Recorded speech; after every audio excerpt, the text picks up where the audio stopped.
नमस्कार। आप सुन रहे हैं कहानी गोल्ड, साहित्य के खजाने से कुछ अनमोल कहानियाँ। तो आइए मालती जोशी जी की कहानियों की श्रृंखला में एक और नई कहानी सुनते हैं। कहानी का शीर्षक है दूसरी दुनिया। उम्मीद करती हूँ आपको कहानी पसंद आएगी। तो आइए सुनते हैं दूसरी दुनिया। मामी जी से विदा लेकर अशोक उठ खड़ा हुआ और सुशी को अचानक याद आया। घर से चलते समय अशोक ने चाय के लिए कहा था। आलस के मारे वह खुद ही टाल गई थी। अभी अभी तो खाना खाया है, अब मामा जी के यहाँ चलकर ही पी लेना। तैयार होने के बाद फिर स्टोव से उलझना बड़ा बोर लगता है। पर यहाँ चाय तो क्या, किसी ने पानी के लिए भी नहीं पूछा था। पूछने के लिए घर में था ही कौन। चौकीदार तो उन्हें ड्राइंग रूम में बिठाकर भीतर खबर करके चला गया था। बड़ी देर बाद मामी जी प्रकट हुई थी, आंखों में अधकचरी नींद और चेहरे पर बेगारी लिए हुए। वह मुस्कुरा दी थी, यही गनीमत थी। नहीं तो साफ जाहिर था कि उनका यूं बेवक्त आना उन्हें जरा भी अच्छा नहीं लगा है। अब सुशी क्या करे, दूसरे के घर में बैठकर कैसे पति से चाय के लिए कहे। हाँ, दूसरों का ही तो घर कहलाएगा यह। अशोक लाख कहता रहे कि अरे ये लोग कोई पराए हैं, अम्मा के खास चचेरे भाई हैं, पर सुशी का मन उन्हें अपना मानने को कभी तैयार नहीं हुआ। उसका वश चलता तो आज भी ना आती, लेकिन यह भी अशोक की ही जिद थी। बोला, उन्हें अगर पता चल गया कि मैं तुम्हें घर पर अकेले छोड़कर टूर पर निकल गया हूँ तो वे बहुत नाराज होंगे। आखिर अपने लोग होते किस लिए हैं। अशोक बंगले की सीढ़ियां उतरकर गेट तक पहुंच गया था। सुशी को लगा जैसे उसे किसी जंगल में अकेले छोड़कर जा रहा है। इच्छा हुई कि दौड़कर उसके पीछे चली जाए और कहे, सुनो, तुमने चलते समय चाय का नाम लिया था, कुछ नहीं तो एक इलायची ही मुंह में डाल लो, नहीं तो तुम्हारे लौटने तक मन पता नहीं क्या क्या सोचता रहेगा। सुषमा, सुषमा तुम लेटोगी? जी। उसने चौंक कर देखा। मामी जी अपनी विशाल देह को किसी तरह थामे चुटकियों से उबासियां रोकने का प्रयास कर रही हैं। आप आराम कीजिए मामी जी, मैं यहीं बैठकर थोड़ी देर पढ़ती रहूंगी। दोपहर को वैसे भी मुझे नींद नहीं आती। मामी जी ने जैसे राहत की सांस ली। दो चार पत्रिकाएं उसके सामने डालकर वह अपना अधूरा निद्रा यज्ञ पूरा करने चली गई। पत्रिकाएं बटोरकर सुशी वहीं एक सोफे में धंस गई। कितना बड़ा हॉल था। उसका 2 कमरे का मकान पूरा का पूरा समा जाए ऐसा। पहले भी 1-2 बार आई थी, पर ध्यान से कुछ नहीं देख पाई थी।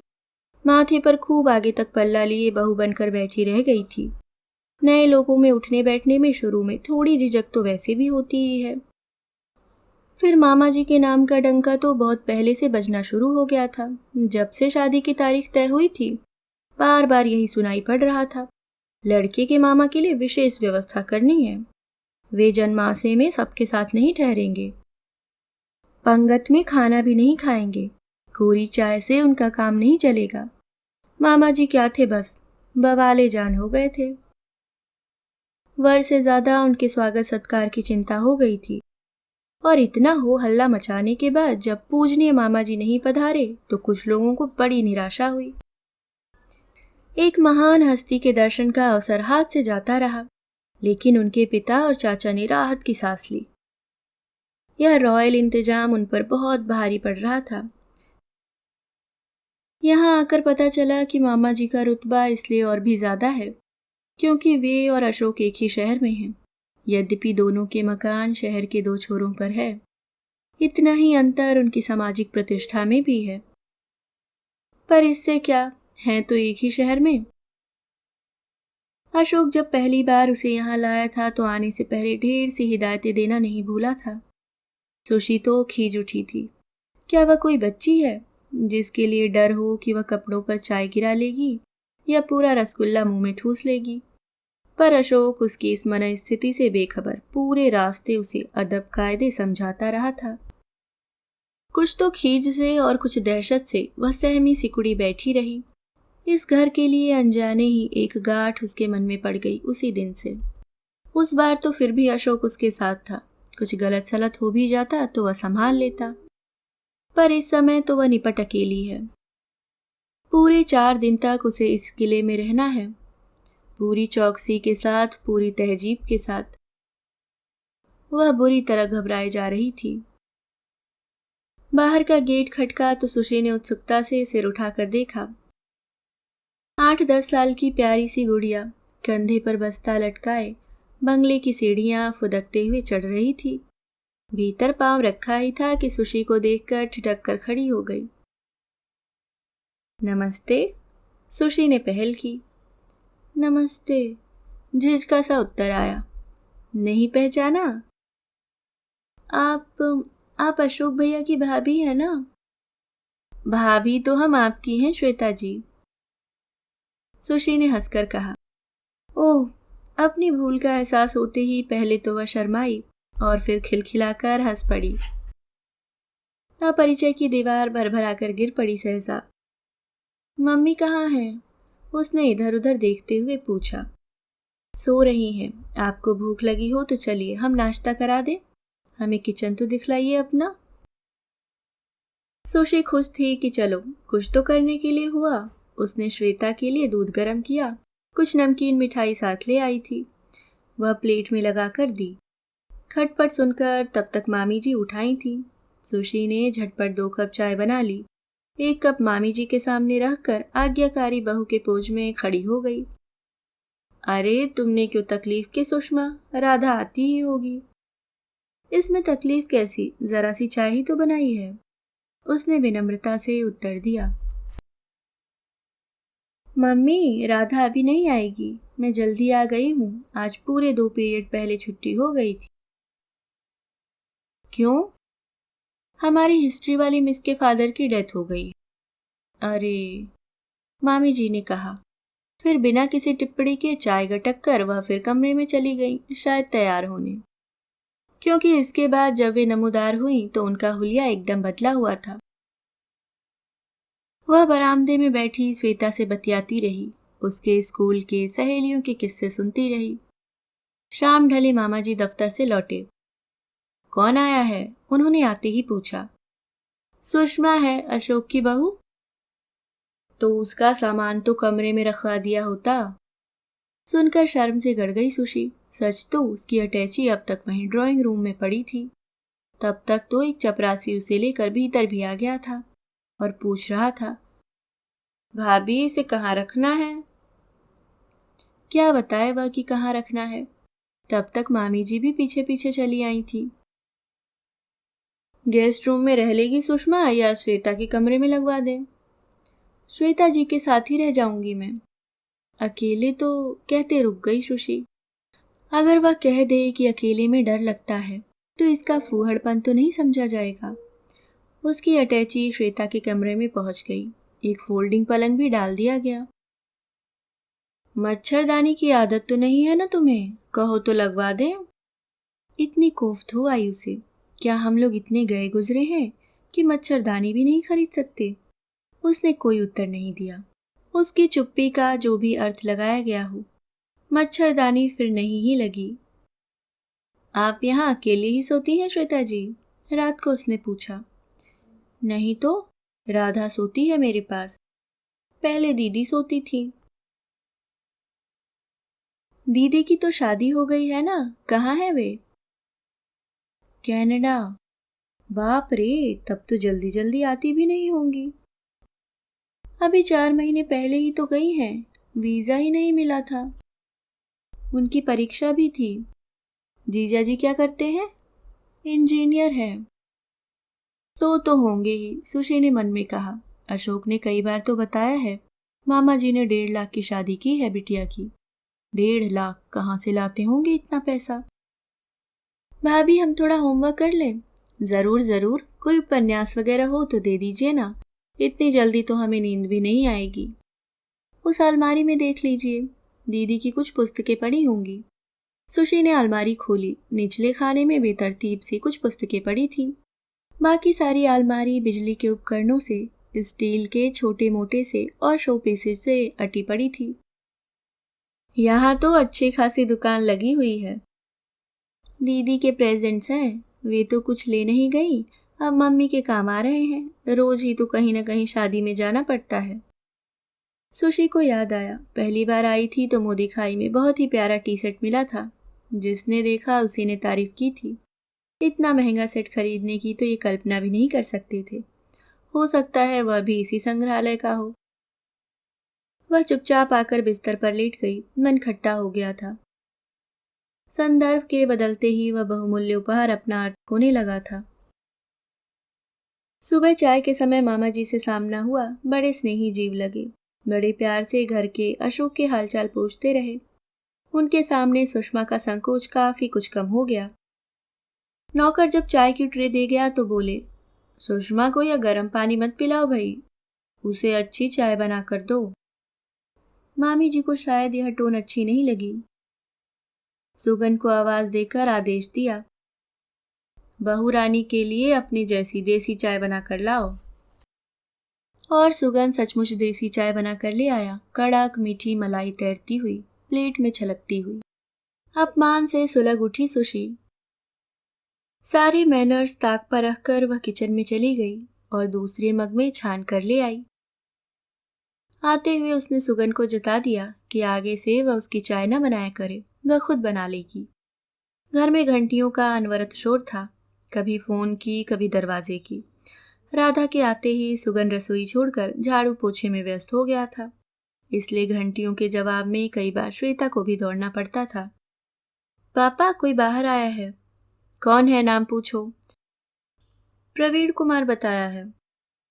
आपका नया बाबू होगा, कल भी आया था। एक टीस सी उठती है सुशी के मन में। बाबू? ओह, अशोक भी तो एक बाबू ही है। जरा पता लगाइए आज, श्वेता का मास्टर 4 दिन से गायब है। फिर एक टीस, वह भी तो एक मास्टर की ही लड़की है, हेड मास्टर की ही सही। इन लोगों के सामने वह अपने आप ही छोटी पड़ने लगी है। नहा कर निकलती है तो खुद अपने कपड़े खंगाल लेती है। कोई कहता भी नहीं कि रहने दीजिए, धुल जाएंगे। खुद ही अपना कंघा निकालकर चोटी कर लेती है, पाउडर बिंदी लगा लेती है। अपना सिंगारदान वह अशोक से छिपा कर ले आई थी, तो अच्छा ही हुआ ना। मामी जी के कमरे में तो उसे एंट्री ही नहीं मिली है अब तक। बरामदे से उनके भव्य ड्रेसिंग टेबल की झलक भर देख पाई है वह। राधा, खाना तैयार है? जी मेम साहब। सुषमा, ऐसा करो तुम और श्वेता निपट लो। और आप लोग? हम तो बहुत देर से खाते हैं, 1 बजे। उतनी देर तक रुक कर क्या करोगी? तो क्या हुआ? नहीं नहीं, तुम्हारे मामा जी नाराज होंगे। राधा को मामी जी कुछ आदेश देने रसोई में चली गईं। कुछ ही देर में 2 थालियां लग गईं। सुषमा। जी? वह समझ गई कि यह अनुरोध नहीं, आदेश है। चुपचाप आकर बैठ गई। उसे अच्छा नहीं लग रहा था। आखिर वह इस घर की बहू है। कहीं मामा जी यहाँ होकर निकले तो वह तो शर्म से गड़ ही जाएगी। खा पीकर श्वेता स्कूल चली गई। लड़की समझदार थी। जाते हुए सुशी को स्मिता की सगाई के, शादी के, विदेश यात्रा के एल्बम पकड़ा गई। आप बैठे बैठे बोर होंगी ना। ऊपर कमरे के एकांत में बैठी वह अनमने भाव से वे बहुमूल्य पन्ने पलटती रही। स्मिता, एक अत्यंत साधारण चेहरा। मेकअप का लबादा हटा दिया जाए तो कुछ भी उल्लेखनीय नहीं, पर केवल रुपयों के बल पर आज विदेश में ऐश कर रही है अपने इंजीनियर पति के साथ। उसे याद आया उसकी अपनी शादी में कितनी चकचक हुई थी। मेहमानों ने बाबूजी को चीथ डाला था। एमए पास ऐसी सोने सी लड़की कहाँ घूरे पर फेंक रहे हैं। सुन सुनकर कान पक गए थे। आखिर झल्लाकर बोले, सलाह देने तो हर कोई आ जाता है, पैसा कोई नहीं देता। कहाँ से लाऊं डॉक्टर, इंजीनियर, वकील, प्रोफेसर? 40,000 से ऊपर तो इन लोगों की बोली शुरू होती है। 15,000 से नीचे तो ये लोग बात भी नहीं कर रहे थे। बड़ी मुश्किल से 12,000 पर राजी हुए हैं। और सुशी जानती है, उन्हीं 12,000 रुपयों की बदौलत उसके लिए पतली पतली 4 चीजें बन पाई हैं। नहीं तो वहां था ही क्या, चढ़ावे की साड़ी और गहने देखकर कितनी हंसाई हुई थी। यूं ही मन उदास हो गया तो उसने सारे एल्बम उठाकर रख दिए और गैलरी में आकर खड़ी हो गई। नीचे कंपाउंड में 3-4 कारें खड़ी थीं। भीतर आकर जीने पर आहट ली। नीचे डाइनिंग हॉल में काफी शोर शराबा हो रहा था। राधा किसी काम से ऊपर आई तो उसने पूछा, नीचे कोई आया है? हाँ, मेहमान हैं, लंच हो रहा है। कुछ करवाना हो तो हम आ जाएं। अभी मेम साहब से पूछकर बताती हूँ। वह बड़ी देर तक राधा की प्रतीक्षा करती रही, पर नीचे जाकर वह शायद काम में उलझ गई थी। अपने आप जाने की उसकी हिम्मत नहीं पड़ी। पहले खा लेने का संकोच भी था, फिर एकाएक भान हुआ, शायद इसीलिए उसे पहले खिला दिया गया है। और तब वह संकोच एक असहाय रोष में बदल गया। नीचे का गुलकपाड़ा फिर उससे झेला नहीं गया। वह बिस्तर पर आकर लेटी रही। रात की अनिद्रा अब रंगला रही थी। हेलो हनी, चौंक कर उठ बैठी सुशी। मक्खन का पहाड़ सा शरीर उसके सामने खड़ा मुस्कुरा रहा था। हेलो, उसने किसी तरह कहा। तुम? जी मैं सुषमा हूँ। तभी मामी जी हाफती हुई ऊपर आईं। तुम यहाँ हो मिसेस शर्मा? वहाँ साहब तुम्हारा इंतजार कर रहे हैं। मैं तो श्वेता के लिए ऊपर आई थी। Where is she? इस समय तो वह स्कूल में होती है। ओह आई सी, मुझे लगा मॉर्निंग में जाती है। एंड बाय द वे, ये सुषमा अशोक की, मेरे भांजे की बहू है। अभी नवंबर में शादी हुई है। ओह आई सी। अच्छा, bring her with you tomorrow. आना है इनके साथ सुषमा। अच्छा, सी यू। वे दोनों चली गईं। सुषमा को लगा मामी जी ने घूरकर उसे देखा है, जबकि उसका अपराध कुछ भी नहीं था। उसने तो कमरे के बाहर पैर भी नहीं दिया, अच्छे बच्चों की तरह चुपचाप बैठी रही। उसका अंदाज गलत नहीं था। मेहमानों को विदा करते ही मामी जी शुरू हो गई थी। मिसेस शर्मा की बहुत गंदी आदत है। क्या? किसी न किसी बहाने पूरा घर छान मारेंगी। क्या फर्क पड़ता है, तुम भी उसके किचन का मुआयना कर लिया करो। वही करूंगी, कल क्लब है उसके यहाँ। लेकिन सुनिए, वह सुषमा को भी इनवाइट कर गई है। तो ले जाओ, क्या फर्क पड़ता है। खैर, ले तो जाना ही है, नहीं तो वह सबके सामने पूछ पूछ कर मुझे परेशान कर देगी। लेकिन अब क्या हुआ? यह तो हमेशा का ही रगड़ा हो गया है ना। खैर, अभी तो निपट लो, बाद में सोचेंगे। मामा जी ने बेसब्री से कहा और गाड़ी की ओर बढ़ लिए। उन्हें ऑफिस भी तो पहुंचना था। गैलरी में खड़े खड़े सुषमा ने इस पोर्च मीटिंग का एक एक शब्द सुन लिया था। उसका मन सचमुच कहीं जाने का नहीं हो रहा था। वह मजे से घर पर रह जाती, पर मामी जी नहीं मानी। दूसरे दिन खुद सामने बिठाकर उन्होंने उसका मेकअप किया, अपनी एक साड़ी पहनने को दी, उसकी पर्स का, चप्पलों का मुआयना किया और साथ लेकर चली गई। वहाँ हर एक से उसका परिचय करवाया गया। मेरे भांजे की पत्नी हैं, you know, he is in finance. बड़ी सफाई से वे हर बार अशोक की बाबूगिरी का उल्लेख बचा जाती, पर हर बार सुशी का कलेजा मुंह को आने लगता। फिर जल्द ही सब लोग उसे भूल गए और बात साड़ियों, फिल्मों, नौकर, महंगाई से होते हुए विदेशों में बसे बेटे बेटियों पर पहुंच गई। सुशी चुप लगाकर बैठी रही। कहने को उसके पास कुछ था भी नहीं। कुछ देर तक रमी होती रही। एक राउंड हाउजी का भी हुआ, जिसमें सुशी ने 5 रुपए का दूसरा इनाम जीता। सबसे बाद में खाने का कार्यक्रम। बड़ी सी मेज पर कलात्मक ढंग से सजी ढेर सी चीजें थी। वह जरा भी रुचि नहीं ले पा रही थी। एक डर सा बैठ गया था कि वह कुछ गलत तो नहीं कर रही। अंगुलियां सॉस में सनी तो नहीं, चम्मच जोर से बजी तो नहीं। उसने नैपकिन ठीक से तो पकड़ा है ना। समोसा क्या चम्मच से खाया जा सकता है? चीज पकौड़ा क्या होता है? इसमें अंडा तो नहीं। खाने की अपेक्षा वह निरीक्षण में ही ज्यादा व्यस्त थी। नाभि दर्शना साड़ियों में उभरी पेट की सलवटें, स्लीवलेस ब्लाउज से निकली अनावृत पुष्ट बाहें, मेकअप की परतों से यदा कदा झांकती उम्र। उसकी माँ की सास की उम्र की होंगी ये, पर किस यत्न से अपने को सहेजे हुए हैं। हाथों से फिसलते यौवन को प्राण प्रण से थामे हुए हैं, जैसे दुनिया का यही सबसे महत्वपूर्ण काम हो। इन लोगों ने कभी बुरादे की सिंगड़ी पर खाना नहीं बनाया होगा, धुआंती रसोई में बैठकर सेर सेर भर दाल नहीं पीसी होगी, सस्ते सोडा साबुन में गले 2-2 बाल्टी कपड़े नहीं धोए होंगे। सास ससुर देवर नंदों के हुजूम में इन्हें अपनी हर इच्छा का गला नहीं घोटना पड़ा होगा। तभी तो शादी वाले दिनों की एक बात अभी उसके मन में ताजा थी। अशोक छुट्टी समाप्त कर भोपाल लौट रहा था। माँ जी ने मामा जी लोगों के लिए कुछ मिठाई साथ में रख दी थी। अशोक ने इत्मीनान से लड्डुओं का वह पैकेट परे रखते हुए कहा, मिठाई की चिंता मत करो, मैं स्वीट हाउस में बंधवा लूंगा। पर मामी जी के लिए साड़ी देने की बात थी ना, उसका क्या हुआ? माँ जी फुफकार उठी। साड़ी क्यों दूं मैं? न खुद आया न बहू को भेजा। डर गया होगा कि भांजे की शादी में पेट्रोल फूक जाएगा। फिर बेमन से उन्होंने एक साड़ी लाकर अशोक को पकड़ा दी थी। अशोक देखते ही उबल पड़े थे। यह साड़ी लेकर जाऊंगा वहां? कमाल करती हो। गुस्से में आकर तब पिताजी ने एक अमेरिकन कामदार जॉर्जेट उसके सामने पटक दी थी। ले जाओ इसे, इससे अच्छी साड़ी अब घर में नहीं है। वह साड़ी सुषमा के पीहर से माँ जी के लिए आई थी। उसे देखते ही वह एकदम रो पड़ी थी।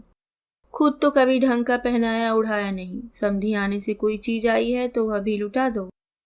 बच्चों की तरह बिलखती अपनी सास को देखकर उसे करुणा हो आई थी। उस रुदन में अभाव का एक पूरा इतिहास सिसक रहा था। उस साड़ी का पता नहीं फिर क्या हुआ। मामा जी के पास पहुंची भी होगी तो वह शायद ही उसे पहनेंगी। आज ही सुशी जब तैयार होकर निकली थी, तुम पर यह साड़ी अच्छी लग रही है सुषमा, तुम रख लेना। मैं तो इस तरह की गाढ़ी चीजें कभी पहनती नहीं, पर कहीं न कहीं से आ जाती है। सुषमा, तुम खा चुकी? जी। उसने चौंक कर अपनी प्लेट को देखा और शर्म से सिर झुका दिया। न भाता हो तो रहने दो, उन्होंने फुसफुसाकर कहा। क्यों, कुछ गड़बड़ है क्या? नया नया शादी बनाया है ना? एक मर्दानी सी महिला ने उसे कुहनी मारते हुए पूछा तो वह शर्म से लाल हो गई। एक साथ इतनी जोड़ी घूरती हुई आंखों के सामने उससे खड़ा नहीं हुआ जा रहा था। फिर कॉफी आ गई और लोगों का ध्यान बट गया। घर लौटी तो लग रहा था जैसे कैद से छूट कर आ रही हो। सुबह सुबह श्वेता की मेज पर एक प्यारा सा कार्ड दिखाई दिया। हम देख लें? उसने इजाजत चाही। हाँ, देखिए ना। दीदी की सहेली की शादी है। कब? आज शाम। आप भी जाएंगी? हाँ, यह कार्ड हमारे लिए ही तो है। दुल्हन की छोटी बहन हमारी क्लास फेलो है ना। मम्मी पापा के लिए तो अलग से इनविटेशन आया है। सोच में पड़ गई सुशी। एक बार फिर वह इन लोगों को पसोपेश में डालेगी। कल ही मामी जी ने एक निमंत्रण अस्वीकार किया है। फोन पर कारण चाहे जो बताया हो, सुशी समझती है। नहा धोकर वह मामी जी के पास चली गई। सोचती हूँ आज घर चली जाऊं, उसने विनम्र स्वर में कहा। क्यों, अशोक लेने नहीं आएगा? आएंगे तो आज शाम को ही आने की बात थी, पर घर 3-4 दिन से बंद पड़ा हुआ है। थोड़ी सफाई करनी पड़ेगी। दूध वाला भी जल्दी आ जाता है। अच्छा, इनसे पूछती हूँ, मामी जी ने कहा और मामा जी के दरबार में उसकी अर्जी पहुंचा दी। वहां से आदेश हुआ, ठीक है, श्वेता को लेकर गाड़ी जाएगी तो उसे भी ड्रॉप कर देगी। यानी कि सब लोग तैयार बैठे थे। उसने फटाफट सामान जमाया। भाभी जी जा रही हैं? श्वेता ने पूछा। हाँ, आपके भैया आने को है ना आज। सुषमा, मामी जी दरवाजे में आकर खड़ी हो गई थी। ये पैसे रख लो। सन्न रह गई सुशी। 2-2 के 2 नोट। क्या यही औकात रह गई है उसकी? सुगन और राधा को अपनी ओर से दे देना, मामी जी कह रही थी। बाकी लोगों को देने की जरूरत नहीं, पर ये लोग 24 घंटे घर पर ही रहते हैं ना। मेरे पास पैसे हैं मामी जी, उसने किसी तरह कहा। हैं क्यों नहीं, पर ये रख लो। दोनों के पैर छूकर मोटर में आकर बैठ गई। तब मन कितना कसैला हो गया। श्वेता पूरे रास्ते बड़बड़ाती जा रही थी, पर हाँ हूं के अतिरिक्त उसने किसी भी बात का जवाब नहीं दिया। लग रहा था आंसू अब छलके तब छलके। यहीं रोकना है ना मैडम? उसने चौंक कर देखा। गाड़ी ठीक स्थान पर आकर खड़ी हो गई है। मामा जी ने पूरा बता दिया था शायद। चारों ओर ऊंची ऊंची इमारतें थीं, इन्हीं में दड़बे नुमा घर थे। उसी में एक दड़बा उसका भी था। उतरने लगी तो श्वेता के हाथ में 11 रुपए थमा दिए। यह क्या है भाभी जी? यह आपको टॉफी के लिए। ना बाबा, मम्मी डांटेंगी। क्यों डांटेंगी भला? आप ननद हैं हमारी, आपका हक बनता है। ड्राइवर दरवाजा खोलकर अदब से खड़ा हुआ था। सुशी के उतरते ही उसने सूटकेस उठाया और पूछा, कौन सी बिल्डिंग में चलना है साहब? वह क्षणभर असमंजस में खड़ी रही, फिर बोली, यहीं रहने दो, तुम गाड़ी ले जाओ, बेबी स्कूल के लिए लेट हो रही है। फिर उसने 5 का एक करकराता नोट उसे दिया। यह क्या? चाय पी लेना, उसने कहा और पीठ फेर कर चल पड़ी। ड्राइवर का सलाम भी उसने नहीं लिया। पड़ोस का गज्जू नीचे कंचे खेल रहा था। उसने दौड़कर सुशी का सूटकेस उठा लिया तो उसने चैन की सांस ली, पर ड्राइवर को अपना कबूतर खाना दिखाने की इच्छुक नहीं थी। पर सामान लेकर यह पहाड़ चढ़ना भी कोई हंसी खेल नहीं था। गज्जू ने सारी समस्या हल कर दी। वह अभी आधे रास्ते पर ही थी कि वह तिमंजिले पर पहुंचकर उसके आगमन की सूचना दे चुका था। चाची स्वागत में बाहर आकर खड़ी हो गई थी। बोली, ताला बाद में खोलना दुल्हन, पहले खाना खा लो, मैं बस खाने ही जा रही थी। मैं वहां से खाकर चली थी चाची, उसने कहना चाहा, पर चाचा ने तब तक उसके लिए आसन डाल दिया था। रोटी, आम का अचार, अरहर की दाल और भरवा बैंगन। भोजन की घरेलू सुगंध नथनों में भरते ही उसकी भूख एकदम जाग उठी और लगा पिछले 4 दिनों से उसने कुछ नहीं खाया है।